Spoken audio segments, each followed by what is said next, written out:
Buenas noches. Les extrañará verme aquí hoy, ¿verdad?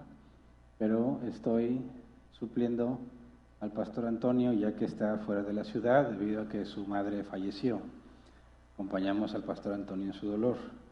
Así que hoy me hago cargo yo de la enseñanza y vamos a tomar desde donde se quedó el pastor Antonio. La semana pasada vimos, yo también estaba aquí, el capítulo 22. Hoy vamos a ver el capítulo 23. Y puesto que el capítulo 22 habla de los primeros dos oráculos de Balaam, aunque en la NBI dice primero, segundo y tercer oráculo, el tercero no se alcanza a decir en este capítulo. Vamos a alcanzar a ver dos oráculos. Pero antes de empezar con el capítulo 23, me gustaría aclarar, porque cuando lees el capítulo 22 y luego el 23 y el 24, no queda claro qué onda con Balaam, ¿verdad? Porque Balaam se comporta como si conociese a Dios, se muestra obediente a Dios, es fiel al decir lo que Dios le dijo, parece que es desinteresado ante lo que le ofrecen como pago. Y eso confunde a muchos. Cuando leen la historia de Balaam, no queda claro cómo es que Balaam tiene relación con Dios, ¿verdad? Y no se logra percibir, creo yo, la profundidad de lo que está pasando, sobre todo en el capítulo 23, cuando empiezan sus oráculos. Así que vamos a Números 22, 12 al 13, donde dice, pero Dios le dijo a Balaam, no irás con ellos, ni pronunciarás ninguna maldición sobre los israelitas, porque son un pueblo bendito. Al otro día Balaam se levantó y le dijo a los gobernantes enviados por Balac, regresen a su tierra porque el Señor no quiere que yo vaya con ustedes.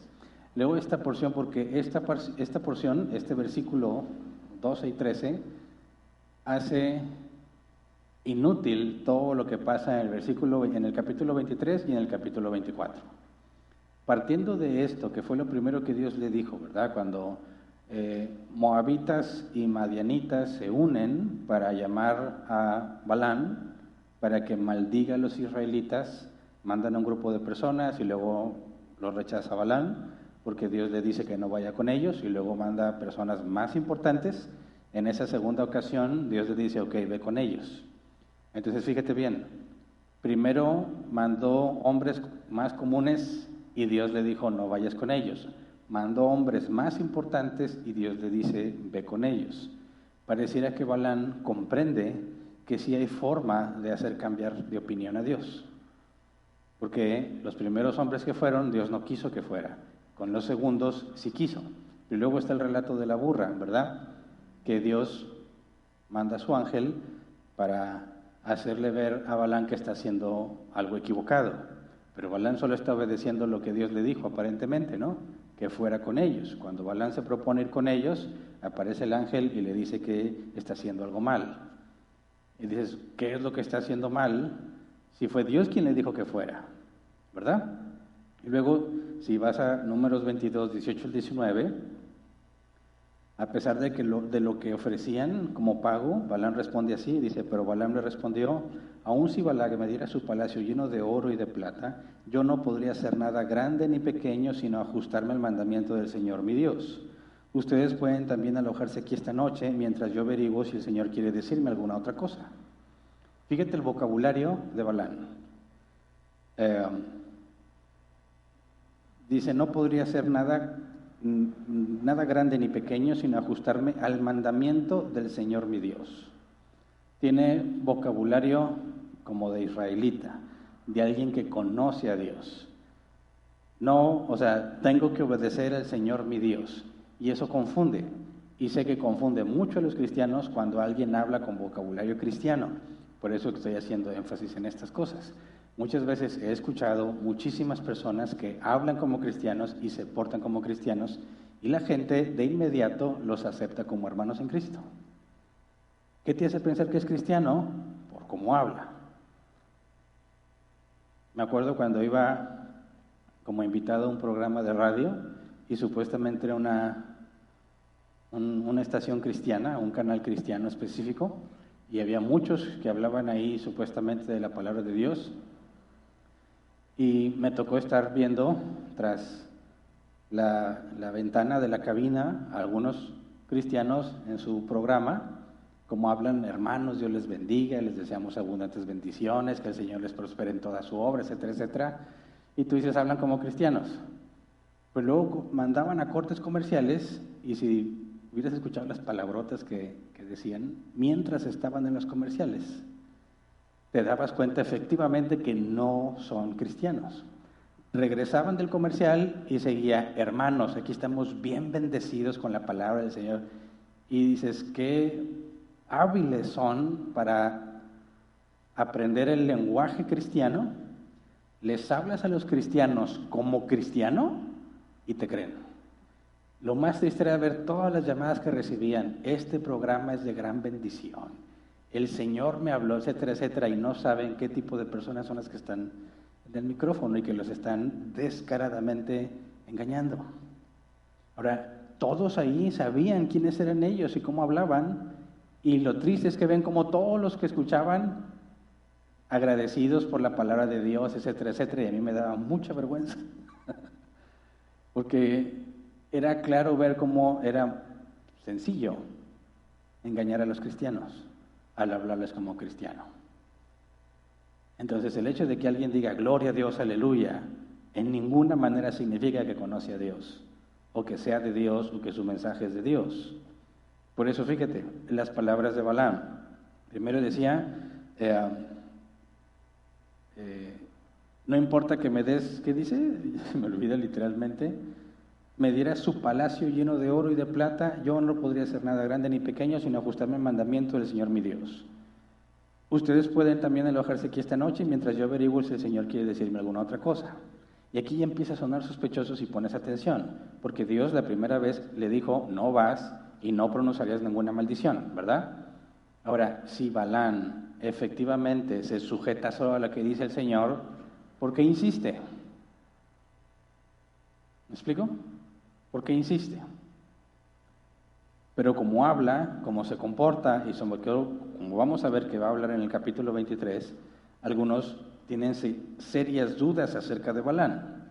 Así que para entender quién es Balaam necesitamos ir a otras referencias del propio Balaam fuera de estos capítulos. Por ejemplo, vamos a Josué 13:22, donde se especifica, aunque lo puedes deducir por lo que pasa, se especifica que Balaam era un adivino.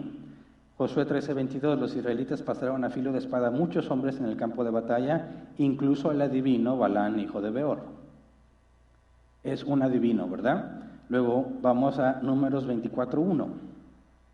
Dice, pero cuando Balaam se dio cuenta de que al Señor le complacía que se bendijera Israel, no recurrió a la hechicería como otras veces, sino que volvió su rostro hacia el desierto.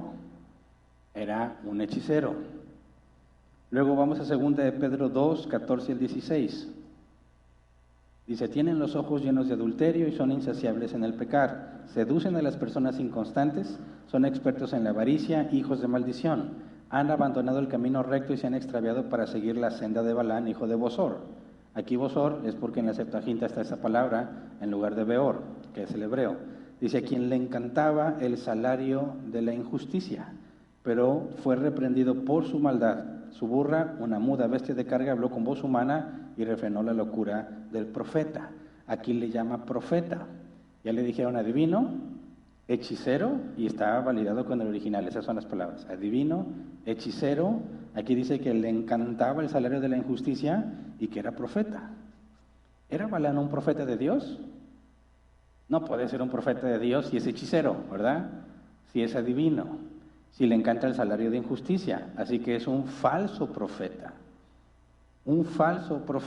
¿verdad? Ahora vamos a Apocalipsis 2:14, estas son palabras de Jesús. No obstante, dice, tengo unas cuantas cosas en tu contra que toleras ahí, a los que se aferran a la doctrina de Balaam, el que enseñó a Balac a poner tropiezos a los israelitas, incitándolos a comer alimentos sacrificados a los ídolos y a cometer inmoralidades sexuales. ¿A qué se refiere Jesús? Porque si tú lees hasta el capítulo 25, todo parece en que Balaam no pudo maldecir a los israelitas y ahí quedó el asunto. Pero aquí nos dice, en Apocalipsis, palabras de Jesús, que Balaam fue quien enseñó a Balac a cómo hacer tropezar a los israelitas. Y lo que dice Jesús se basa en esto. Mira, vamos a Números 25, 1 al 3. Dice, mientras los israelitas acampaban en Sitín, comenzaron a prostituirse con las mujeres moabitas. Moabitas y madianitas se aliaron para contratar a Balán, ¿verdad? Para que maldijera a Israel. Y luego dice que los israelitas, mientras estaban todavía en esa zona, comenzaron a prostituirse con las mujeres moabitas, las cuales los invitaban a participar en los sacrificios a sus dioses. Los israelitas comían delante de esos dioses y se inclinaban a adorarlos. Esto los llevó a unirse al culto de Baal Peor. Por lo tanto, la ira del Señor se encendió contra ellos. Referente a esto mismo, vamos a Números 31, 14 al 17, más adelante. Dice, y se enojó Moisés contra los capitanes del ejército, contra los jefes de millares y de centenas que volvían de la guerra. Y les dijo Moisés, ¿por qué habéis dejado con vida a todas las mujeres? He aquí, por consejo de Balaam, ellos fueron causa de que los hijos de Israel prevaricasen contra Jehová en lo tocante a Baal Peor, por lo que hubo mortandad en la congregación de Jehová. Matad pues ahora a todos los varones de entre los niños, matad también a toda mujer que haya conocido varón carnalmente. O sea, Moisés mandó que mataran a todas esas que sedujeron a los israelitas. Pero ¿quién fue el responsable de que a Balac se le ocurriera cómo hacer caer a los israelitas? A Balán. Entonces fíjate, ya tenemos un recuento de las obras de Balaam. Y fíjate cómo habla Balán. Y vas a encontrar una diferencia radical. La manera en la que habla y lo que hace. Jesús dijo que al árbol lo conoces por sus frutos. Vas a escuchar a muchísimas personas que te hablan bien, muy educados, parecen tus amigos, parecen cristianos, pero sus obras demuestran que no lo son. Y todo cristiano debe estar consciente de eso. Lo que una persona diga no puede ser creído hasta que sea confirmado con sus obras. ¿Se entiende? Por eso no andes llamando a todo mundo hermano a la ligera. No hagas el oso. Entonces, con eso en contexto, resulta muy interesante ver lo que Dios hace con Balán. Porque Dios sabe perfectamente cómo es Balán y sabe lo que pretende. Y fíjate lo que Dios hace que Balán haga. Vamos a recordar lo último que sucedió en el capítulo 22, Números 22, 35. Dice, pero el ángel del Señor le dijo a Balán, ve con ellos, pero limítate a decir solo lo que yo te mande.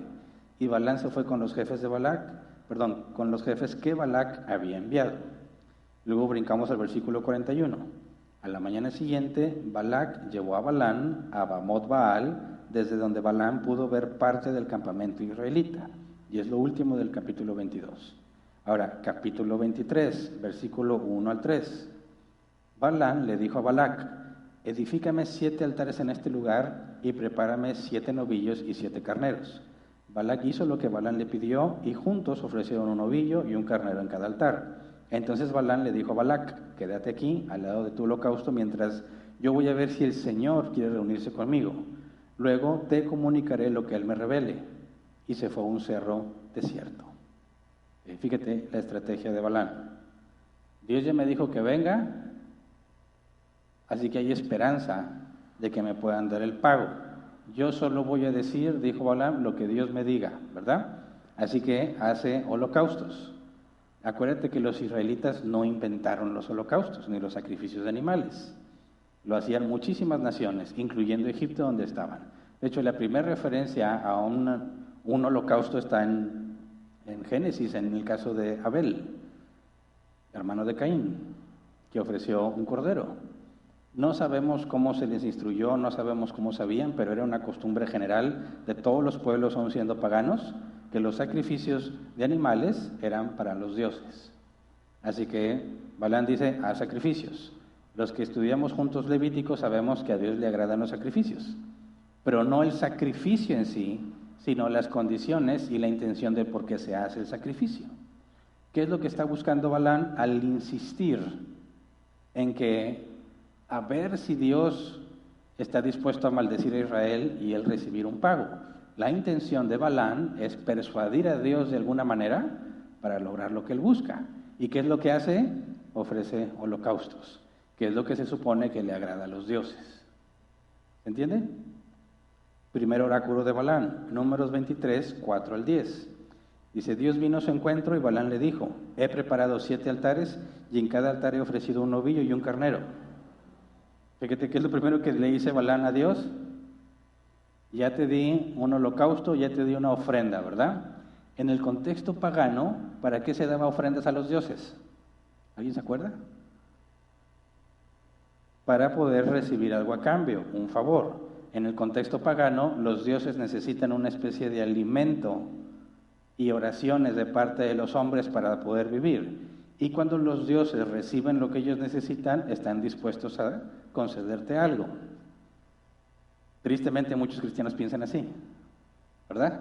De Dios, ahí va mi ofrenda, acuérdate de mi necesidad. Exactamente el mismo concepto que los paganos. Entonces, ¿qué es lo que está tratando de hacer Balaam? Diciendo, Dios, aquí está mi parte, ¿verdad? Dice, versículo 15, entonces el Señor puso su palabra en boca de Balaam, versículo 5, perdón, entonces el Señor puso su palabra en boca de Balaam y le dijo, vuelve a donde está Balac y repite lo que te voy a decir. Balaam regresó y encontró a Balac de pie al lado de su holocausto en compañía de todos los jefes de Moab. Y Balaam pronunció su oráculo.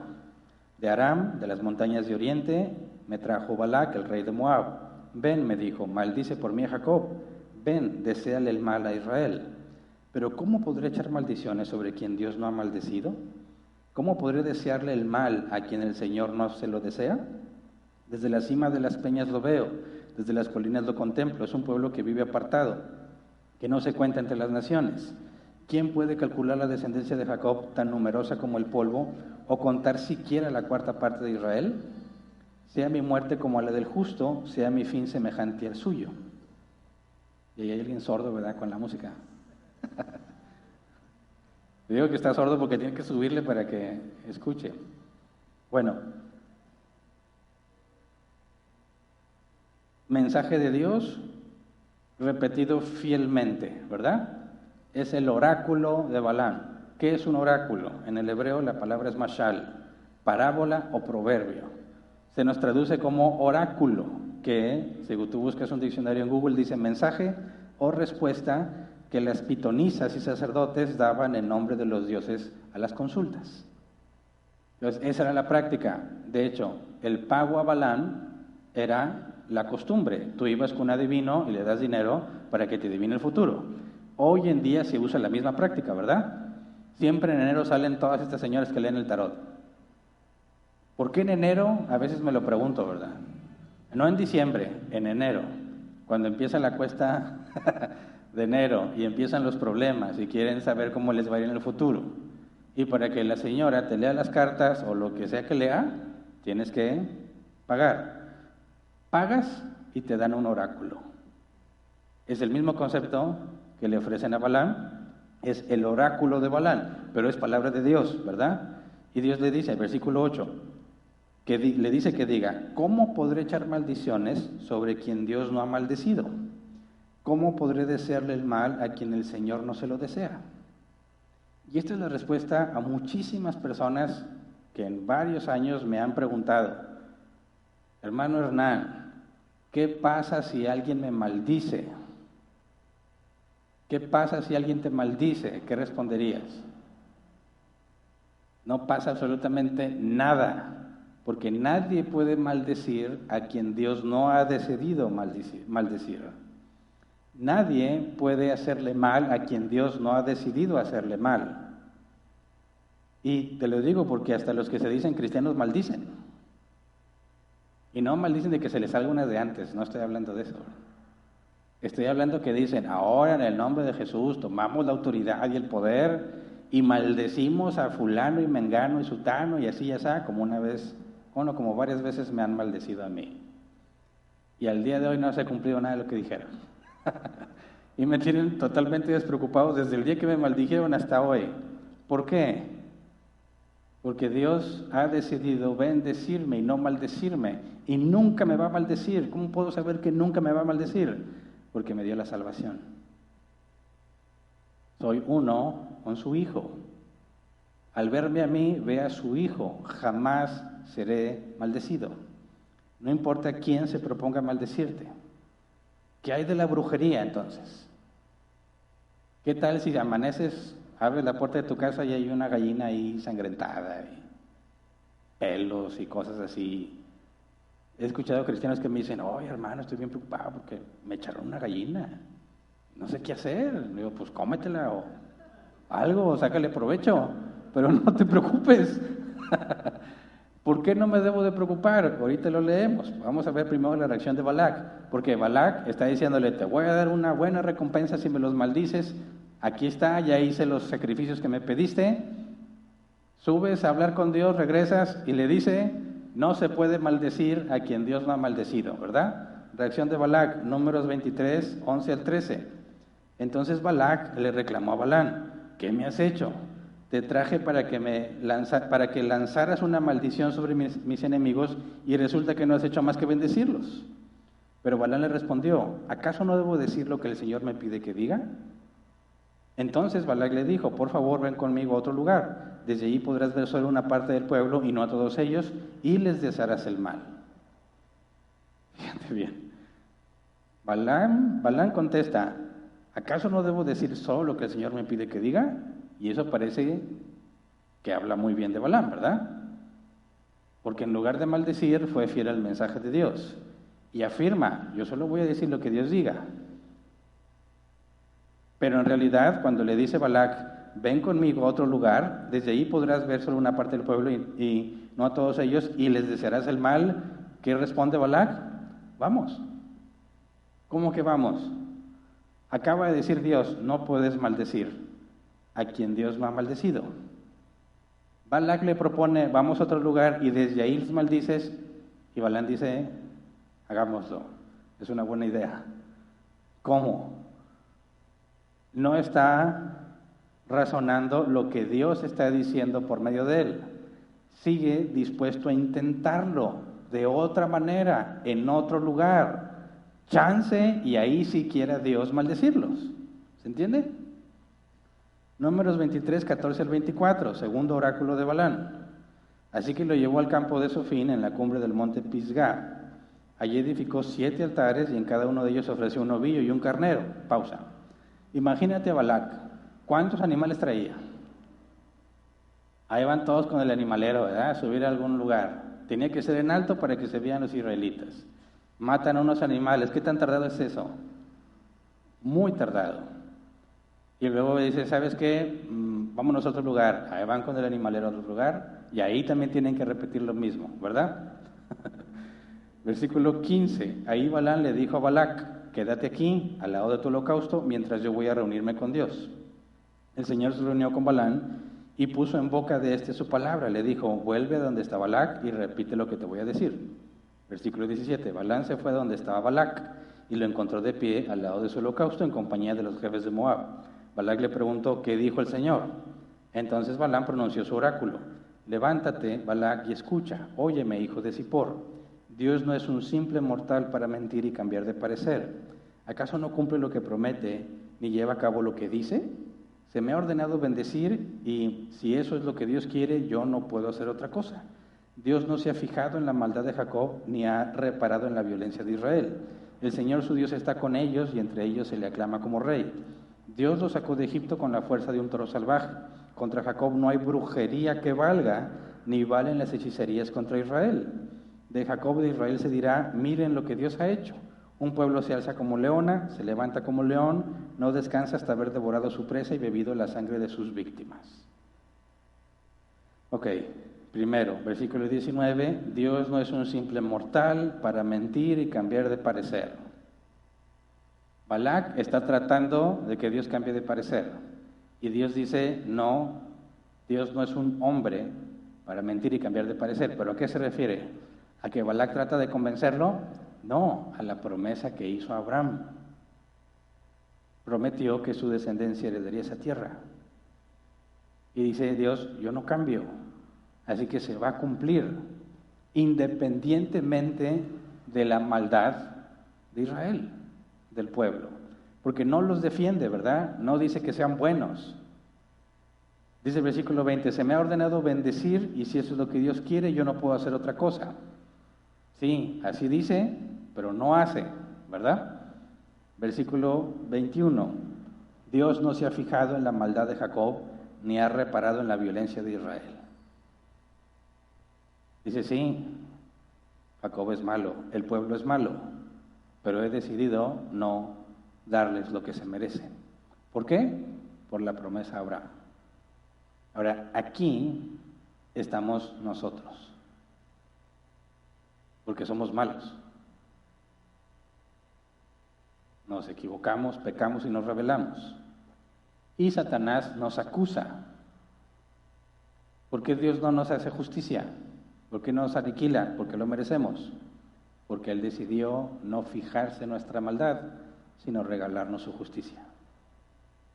Así que no hay ningún mérito en los israelitas, como tampoco lo hay en nosotros, para cualquier cosa que recibimos de parte de Dios. Dios no te va a dar más bendiciones porque te portas bien. ¿Me explico? Quizás eso decepcione a varios. Entonces si me porto mal tampoco me va a ir mal. No, espérame, ahí sí está prometida la disciplina. Y la Biblia especifica que la disciplina no causa gozo en el presente, ¿verdad? Sino tristeza. Entonces, si haces lo malo y te rebelas, te va a ir mal porque Dios te va a disciplinar. Bueno, entonces si hago muchas cosas buenas, ¿me va a ir muy bien? No, porque no te mereces ninguna. Ninguna de las bendiciones que Dios te da se debe a tus buenas obras. Es solamente por amor a su nombre, para su gloria, no por lo que tú hayas hecho. Luego el versículo 23, contra Jacob no hay brujería que valga, ni valen las hechicerías contra Israel. Entonces, ¿qué haces si avienta una gallina muerta? Rápido la haces caldo o pollo asado, sin preocupación. No hay brujería que valga contra los hijos de Dios. A mí me pasó algo muy curioso que no pude comprender bien. Recién empezaba a ser cristiano, estaba trabajando en una empresa y el dueño de esa empresa acostumbraba a ir con una bruja y así le decía, vamos con la bruja, y yo pensé que era un apodo de mal gusto, ¿verdad? Que era por molestarla. No, era bruja de veras. Y entonces en una que fuimos a un proyecto con un cliente de regreso dijo, vamos con la bruja. Y todos se bajaban con la señora esa, una señora normal, muy blanca, güera ella. Se veía ya de edad avanzada. Y había una especie de local donde ellos se bajaron y pues yo me bajé con ellos. Nunca había visto una bruja así de cerca, ¿verdad? Ya era cristiano, tenía poquito de cristiano. Entonces entraron todos y luego yo me quedé dudando, ¿debería entrar o no debería entrar? ¿Qué me va a pasar? Dije, total, ni sabe quién soy. Cuando abrí la puerta para entrar, la señora se quedó quieta así nada más viéndome y yo me sentí algo incómodo. Y la señora no se movía. Entonces lo que hice fue cerrar la puerta y retirarme.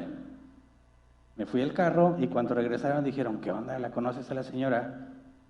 Y dije, no la conozco. Dijo algo muy extraño de ti. Dijo que tú eras un ser de luz y que no debías entrar. No sé a qué se refirió, no sé qué fue lo que pasó, pero la señora se comportó muy rara. Yo le tenía miedo a ella. No sabía lo que ahora sé de la Escritura. Pero me hizo razonar, decir, hay mucho más de lo que nosotros podemos ver que pasa alrededor nuestro. Que sí, la Biblia habla de hechiceros y de brujos y de todas esas cosas, ¿verdad? Y habla de demonios y de todo el mundo espiritual. Así que los cristianos no dicen, no, eso no existe, porque la Biblia es clara sobre endemoniados y hechicerías y todo eso. El punto es que no hay poder alguno que pueda contra los hijos de Dios, aunque ni siquiera te des cuenta tú. Aunque tú dices, pues es que no ando muy bien, que digamos, en la santidad. Eso no tiene nada que ver, porque no depende de ti. Dios ha decidido regalarte su justicia. Te hizo coheredero juntamente con Cristo. Y no hay nadie que pueda evitarlo. Dice la Escritura, si Dios conmigo, ¿quién contra mí? Y eso es lo que Dios está enseñándole a Balán y a Balac y a todos los moabitas y madianitas. A pesar del tipo de hombre que es Balán, que sigue insistiendo por conseguir el pago, Dios lo controla y hace que sea fiel a la hora de decir su palabra, aunque le perjudica a Balán, ¿verdad?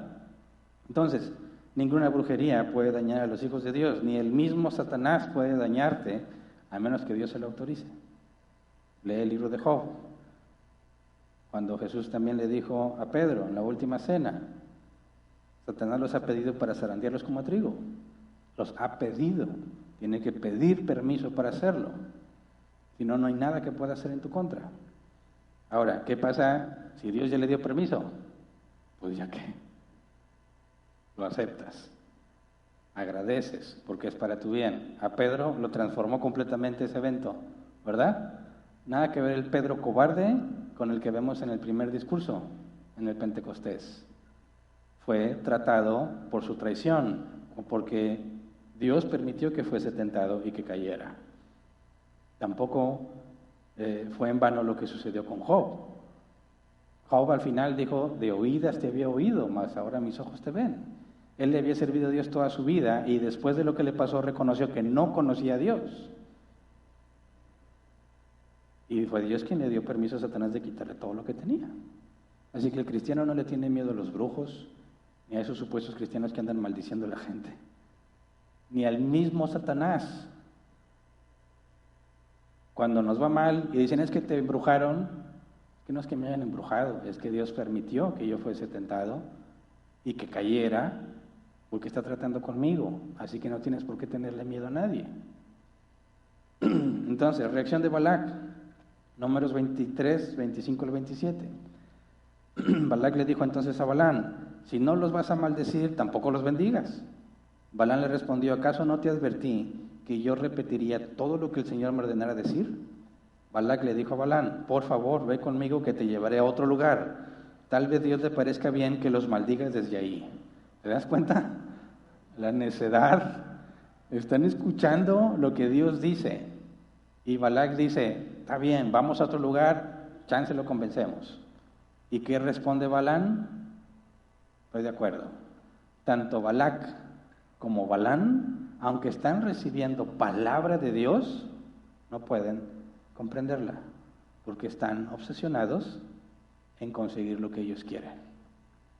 ¿Verdad? Versículo 28 al 30. Así que llevó a Balán hasta la cumbre del monte Peor, desde donde puede verse el desierto de Gesimón. Allí Balán le dijo, edifícame 7 altares en este lugar y prepárame 7 novillos y 7 carneros. Balac hizo lo que Balán le pidió y en cada altar ofreció un novillo y un carnero, y ahí se queda. Pero va a volver a intentarlo. ¿Ves la necedad de este hombre? De ambos hombres que están ahí. Entonces, si vemos a Balán y dices, qué bárbaro, tan ignorante y tan necio. Lo triste es que muchas veces nosotros hemos hecho exactamente lo mismo. Hemos decidido que queremos algo y lo llenamos de espiritualidad diciendo, voy a guerrear en oración. Voy a ponerme en la brecha y voy a interceder hasta que Dios me lo dé. Voy a pactar con Dios. Voy a pactar con dinero, voy a pactar con santidad, voy a pactar en que te voy a entregar a mi hijo, no sé, porque estás decidido a conseguir lo que quieres y solamente te estás comportando como un necio ignorante. Pero muy cristianizado todo el asunto, ¿verdad? Porque hasta se llaman ministerios guerreros de oración, ministerio de intercesión. ¿En qué consiste? En ciertos individuos ungidos para la tarea y de convencer a mucha gente que ore juntos. Y dicen, Dios no me hace caso a mí, quizás a este ungido sí. No, tampoco el ungido, bueno, quizás si le echamos un montón, lo podamos convencer. En Facebook, pido oración por esta situación. Vámonos, amén, confiamos, declaramos. Y qué vergüenza ver a alguien de lado plantado comentando en esas cosas. Como si pudieras decir, vamos a echarle un montón a Dios y lo vamos a convencer. Necios. Qué absurdo es eso. Qué absurdo. No hay forma de hacer cambiar de opinión a Dios. ¿Verdad? Entonces, dices, qué bárbaro. Este hombre Balaam lo que está dispuesto a hacer, y tú y yo lo hemos hecho al menos una vez en nuestra vida cristiana. ¿Verdad?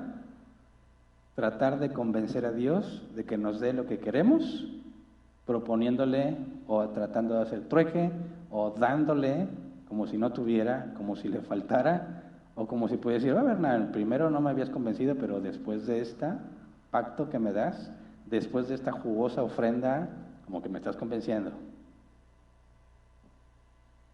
Absurdo. Así que cuando veamos estos personajes, no los veas como alguien ajeno que está mal. Identifícate. Porque fíjate cómo habla Balaam y cómo hablas tú cuando quieres convencer a Dios de que te dé algo. Señor, Todopoderoso, tú todo lo puedes. Dame esto que te pido. No está mal que pidas, pero usa el criterio de Pablo. ¿Cuántas veces le rogó Pablo al Señor que le quitara el aguijón de la carne? 3. 3 veces le rogué al Señor y me dijo, Reina Valera 60, bástate mi gracia, pues mi poder se perfecciona en la debilidad. Por tanto, me gloriaré más bien en mis debilidades. Dejó de pedir. Esa es la forma en la que los cristianos oran y aceptan la voluntad de Dios ante una negativa. Está claro, ya me quedó claro que es no. No hay razón para esconder nuestra avaricia, nuestra rebelión, el no querer aceptar lo que Dios decidió para nosotros, esconderlo bajo capas de oración, intercesión, ayuno, cosas que se oyen muy cristianas, pero que en realidad las tratas de usar para cambiar de opinión a Dios.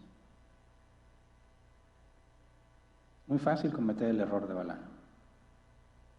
Muy fácil.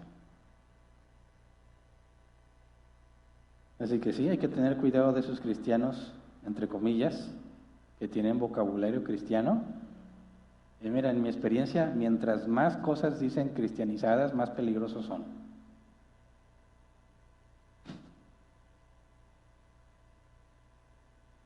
No necesitas a cada rato estar diciendo cosas como, aleluya, gloria a Dios, vive el cielo. No, ¿por qué? La gente dice, mira cómo habla, glorifica a Dios. Y les creen la sarta de mentiras que les enseñan. Y algunos hasta les dicen más descarado que Balaam. A Balaam fueron a buscarle, ofrecerle pago, dinero. Otros más descarados dicen, dame dinero y te doy lo que quieres. ¿Y cuántos andábamos dándoles el dinero? No se hagan. ¿Por qué? Por la misma avaricia que Balaam. La misma. Y no dudabas que fueras cristiano. No te cuestionabas si estabas haciendo algo malo. Hasta decías, ahora sí siento que ahora sí Dios me va a bendecir. Qué triste. Así que hasta aquí se acaba el capítulo 23. No alcanza a registrar el tercer oráculo, porque son 7 en total. Y en ninguno de los 7 cambió Dios de opinión. Por eso, tengamos mucho cuidado en cometer el error de los fariseos, que ven a otros como pecadores y se ven a ellos como hombres santos. Ten mucho cuidado. Nunca debemos olvidar que somos pecadores y que si Balaam lo hizo, nosotros hubiéramos hecho exactamente lo mismo. Y tengamos mucho cuidado en las relaciones y la confianza que generamos con los que se dicen cristianos, si no los conoces. Pueden hacer mucho daño esos que con lenguas cristianas engañan a la gente. Se ganan su confianza y se benefician de ellos. Tanta gente que, llevada por su avaricia, está dispuesta a darle a estos falsos profetas y falsos maestros lo que le pidan. Hay mucho que aprender y hay que aceptar con humildad la voluntad de Dios, aunque no nos agrada, y eso es muy difícil. Muy, pero muy difícil. Es de las cosas más difíciles para un cristiano. aceptar lo que Dios ha decidido para ti, cuando no es lo que tú querías. Pero ahí es donde se debe de escuchar lo que Job decía al principio. ¿Acaso he de recibir solo lo bueno del Señor? También lo malo.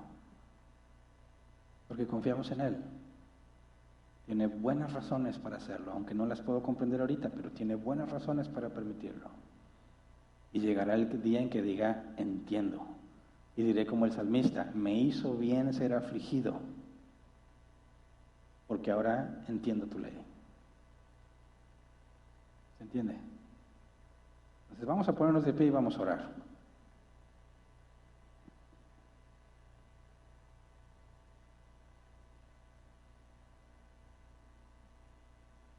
Oremos como Jesús enseñó, diciendo, Padre, no sea mi voluntad, sino la tuya.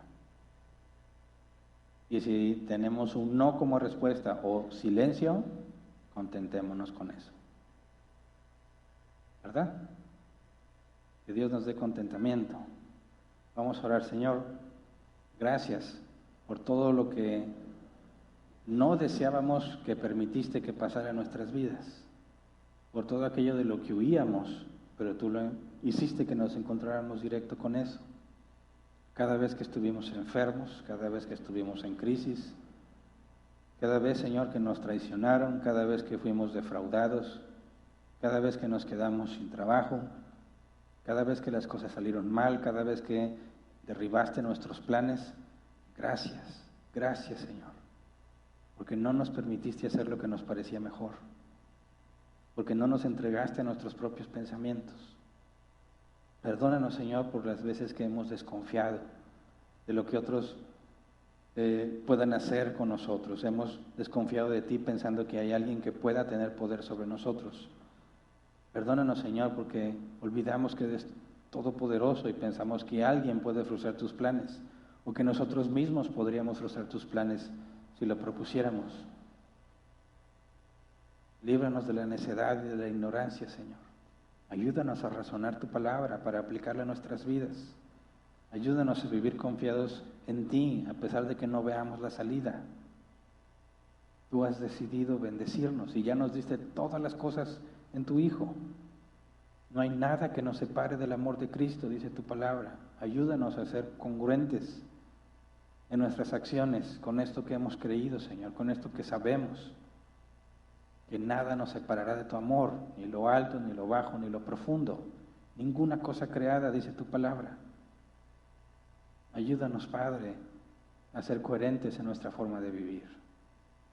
Cuando estemos llenos de preocupación, cuando nos ataque la ansiedad, cuando no tengamos certeza sobre lo que va a pasar mañana, ayúdanos, Señor. Como dijo el salmista, bendice alma mía Jehová y no olvides ninguno de sus beneficios. Porque tú siempre has sido fiel, a pesar de que nosotros hemos sido infieles. Hasta aquí nos has ayudado, Señor, y tú has prometido que estarás con nosotros todos los días hasta el fin del mundo. Ayúdanos, Padre, a descansar en ti, sin importar cuán difícil se ve nuestra realidad, porque tú tienes poder para cambiarla en un instante. Tú eres dueño de todas las cosas, Señor, y tú se lo entregas a quien tú quieres. Todos nuestros problemas podrías resolverlos en un instante, al mismo tiempo. Pero has decidido que pasemos por ahí. Has decidido que tengamos paciencia, que ejerzamos la paciencia. Has decidido, Señor, que soportemos la carga. Has decidido, Señor, que es útil y de bien para nosotros ser abatidos, tropezar, sentirnos miserables, porque de esa manera, Señor, nos enseñas cuánto necesitamos de ti, nuestro Salvador. Nos enseñas cuán dependientes somos de ti, Señor. Y en lugar de hacer lo que nos parece, te buscamos con humildad, con arrepentimiento, Señor. Nos humillamos ante ti. Y cuando no nos queremos humillar, nos humilla, Señor. Gracias por eso. Gracias porque trabajas con nosotros, en nosotros y por medio de nosotros a pesar de lo que somos. Por eso ayúdanos, Padre, a ser congruentes. Que nuestras palabras sean congruentes con nuestras acciones. Que al hablar seamos identificados como hijos tuyos y al hacer también. Que nuestro sí sea sí y nuestro no sea no. Cámbianos, Señor. Obra en nosotros para que podamos glorificarte a pesar de quiénes somos. Que todo lo hagamos para ti, Señor, para tu gloria. Confiemos en ti, Señor, en la adversidad y no nos olvidemos de ti en la abundancia. Gracias, gracias porque llevábamos nuestra vida sin ti y un día, Señor, te pareció que era tiempo de cambiarnos, de transformarnos para que ahora te siguiéramos. Gracias, Señor, porque si lo hubieras dejado mi decisión, jamás te hubiera seguido. Gracias porque no me preguntaste, que no me pediste opinión. Hiciste lo que te plació, Señor, y por eso estoy aquí, por eso estamos aquí, por eso confiamos en ti, porque nunca ha dependido de nosotros. Gracias, Padre, en el nombre de Jesús. Amén. Pueden sentarse. Pasemos a la sección de preguntas, si es que las hay.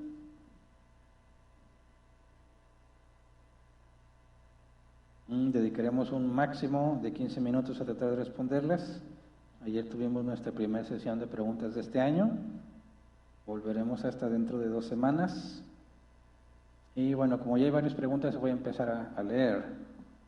Dice, primera pregunta, Gustavo Carrillo, hola Pastor Hernán, buenas noches, Dios te bendiga, gracias. Hace unos días me mostraron una foto de lo que grabaron unas cámaras de vigilancia. Supuestamente una de las pantallas de la cámara de vigilancia parece un fantasma de una niña.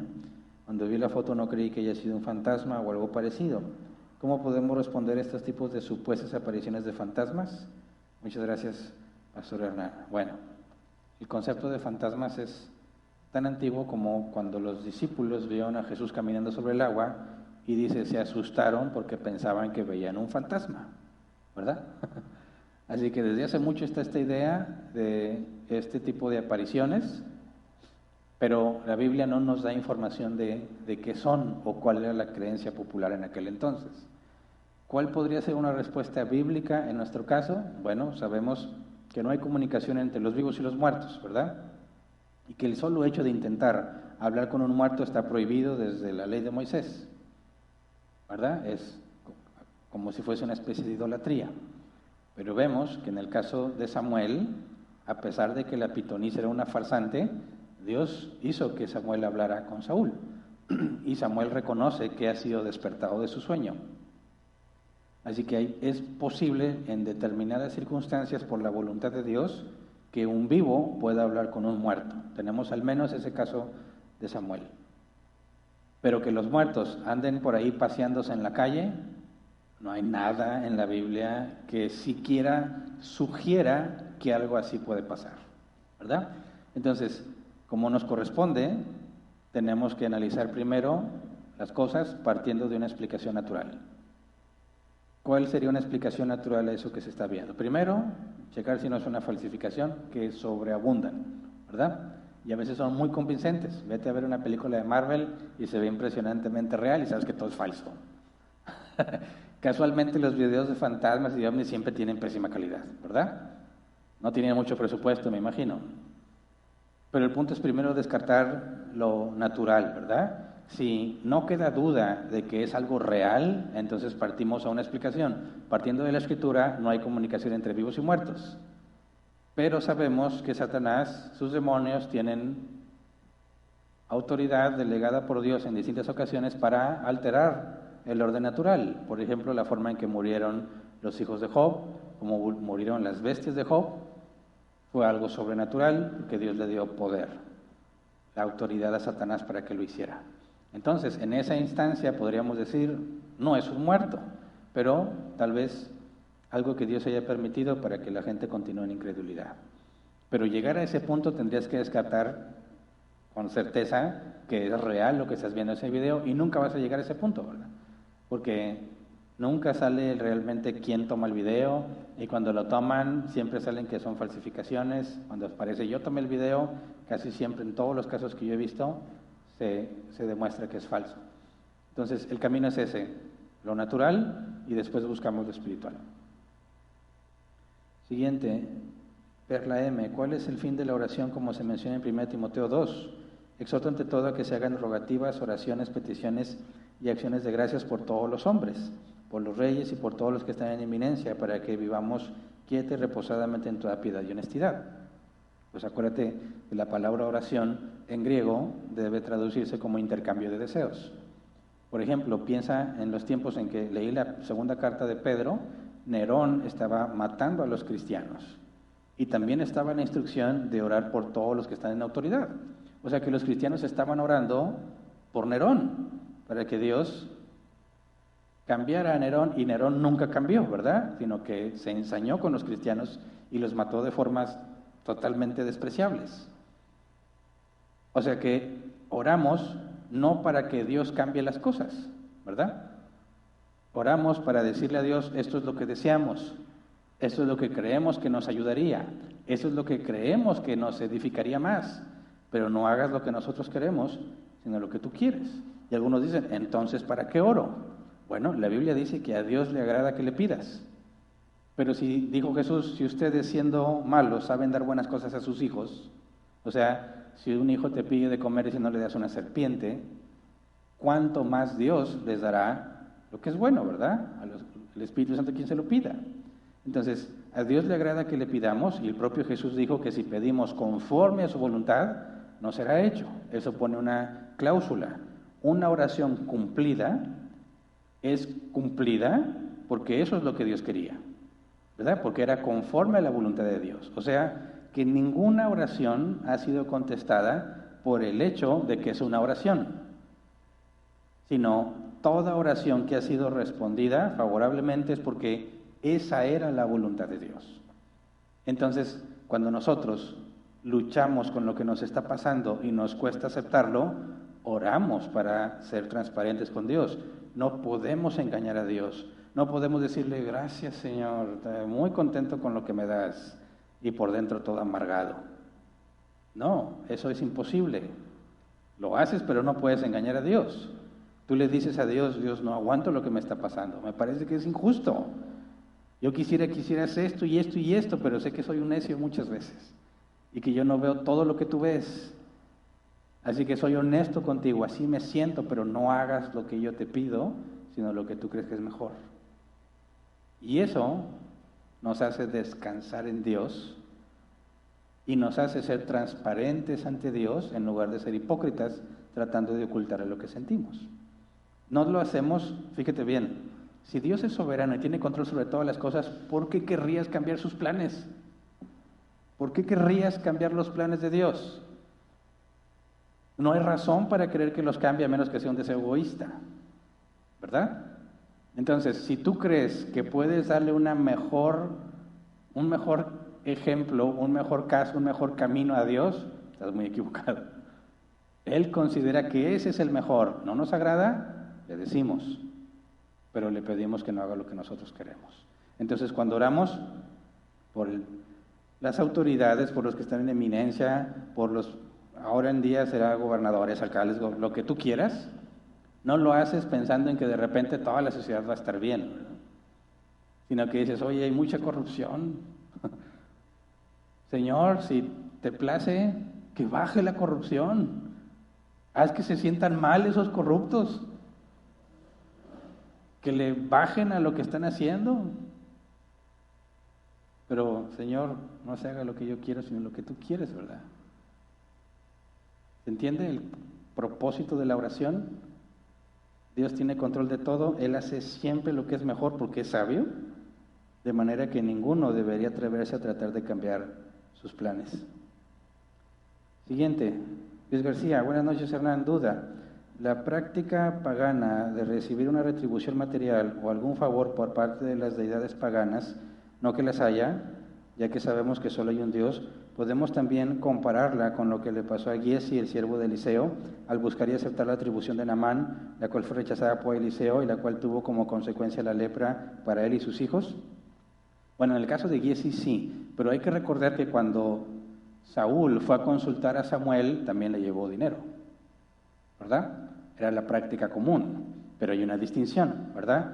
Samuel no lo hace por dinero, porque tenemos después la enseñanza del apóstol Pablo en el Nuevo Testamento que el siervo tiene derecho a su salario, ¿verdad? Si trabajas para el reino de Dios, tienes derecho a un salario, y esa es la norma que se aplica a los ancianos en la iglesia de Cristo, y viene desde el Antiguo Testamento. Entonces, ¿un profeta de Dios podía recibir un pago por su servicio? Sí, porque de eso vive, pero él está sirviendo a Dios, ¿verdad? Y se compensa porque de algo tiene que vivir. Es diferente en el caso de Balán y en el caso de Giezi, que no necesitaban de ese dinero, sino que quieren enriquecerse. Es avaricia, y por eso Dios los maldice. Entonces, mucho cuidado. Que le den dinero a un siervo de Dios no es en sí un problema, porque el obrero tiene derecho a su salario. El problema es cuando el obrero de Dios negligente o el falso obrero de Dios, por avaricia, pretende conseguir algo de Dios para beneficiar a la persona que le va a dar el dinero. ¿Me explico? Un día vino una persona aquí a la iglesia diciendo que él era cristiano y hacía como 6 años que no daba su diezmo y que quería venir a dejarlo aquí. ¿Qué quiere ese hombre? ¿O por qué me dice eso? ¿Qué piensas tú? Oye, pastor, mira, hace mucho no me congrego, como 6 años, y tengo el diezmo de esos 6 años y lo quiero dar aquí. ¿Por qué? Yo solo le pregunté, ¿por qué quieres dar el diezmo aquí? Bueno, la Biblia dice que si no le robo a Dios, ¿no? No, eso no aplica para los cristianos. Entonces yo no tengo que diezmar. No. Y lo que junté, haz lo que quieras con él. Y se fue bien feliz y nunca regresó a la iglesia. ¿Qué buscaba? ¿Un trueque? ¿Un trueque? Mira, señor, sí te quedé muy mal, pero aquí traigo 6 añotes. Ahí van. Ahora sí, bendíceme. Alguna vez dijeron también, oye Hernán, ¿cómo ves? Te pagamos para que vengas a predicar. Predico gratis. No hay problema. No puedes comprar el servicio a Dios. ¿Se entiende? Entonces, el obrero tiene derecho a su salario, pero nunca es la motivación del obrero el salario, ¿verdad? En el caso de servir a Dios. Siguiente. Silvana Cerati, pastor, en el trabajo se burlan que yo sea cristiana y hacen cosas o hablan cosas y me las dicen a mí, lo hará ver qué digo y eso me incomoda, para ver qué digo y eso me incomoda y me entristece. ¿Qué hago? Bueno, prepárate para responder. De hecho, tienes 2 formas de ver esto. Una, como que te están acosando, me imagino porque tienes problema en responder lo que te dicen. La otra forma de ver es, tienes una excelente oportunidad para mostrarles qué es el cristianismo. O sea, te aconsejo que estudies sobre apologética, cómo defender la fe, cuáles son las bases del cristianismo, para que cuando te hagan preguntas, tú puedas demostrarles que de hecho la única cosmovisión en toda la historia de la humanidad, la única cosmovisión que es coherente y lógica es la cosmovisión cristiana. Ninguna otra. Y la más fácil de demostrar que no es coherente es el materialismo, o sea, los ateos. Entonces, cuando un ateo trata de ridiculizarte, preguntándote o tratando de ponerte una trampa, tienes una excelente oportunidad de mostrarle, hablando de forma amena y de buen gusto, como dice el apóstol Pablo, demostrarle que es inconsistente en lo que él cree. ¿Me explico?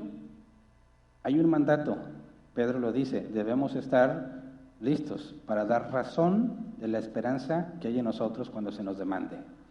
Y dar razón, la palabra ahí es un razonamiento, una explicación lógica, coherente de por qué creemos lo que creemos. Es un mandato para todo cristiano.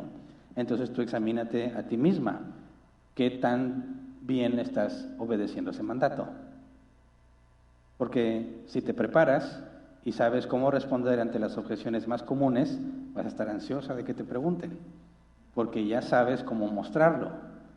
Y ya cuando ellos saben que respondes y se ponen a pensar, van a suceder una de 2 cosas, en mi experiencia. O ya no te dicen nada, o te van a decir, a ver, explícame más. Y es ahí donde los puedes llevar al Evangelio. Así que no te sientas acosada, velo al revés.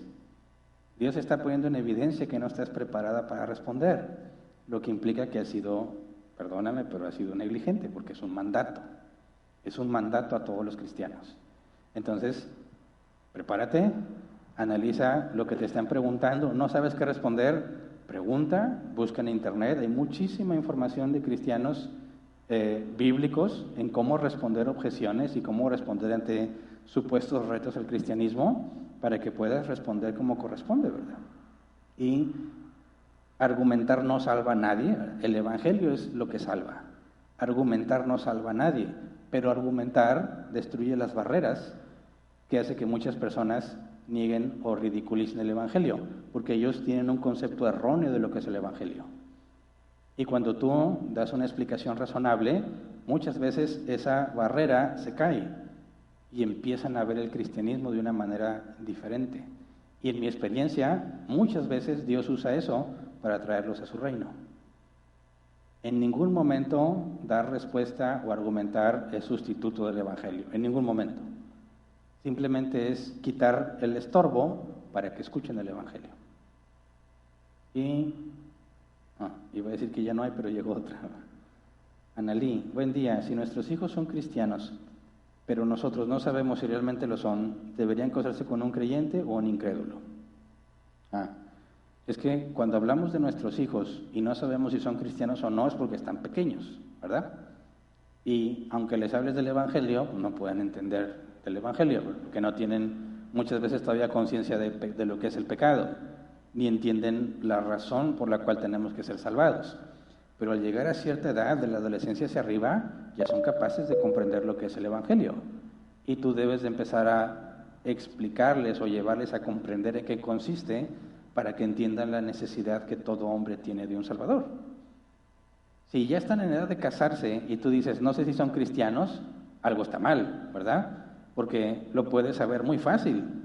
Diles, arrepiéntense de sus pecados, humíllense ante el Señor y síganlo. Y te dicen que no son cristianos. Así de sencillo. No son cristianos, han rechazado el Evangelio. Si te dicen, bueno, sí, pero no sé, ayúdame, entonces hay una muy buena pista para pensar que lo son, porque ahora hay que ver la evidencia. ¿Me explico? Pero saber si alguien es cristiano o no se resuelve rápido, predicándoles el Evangelio.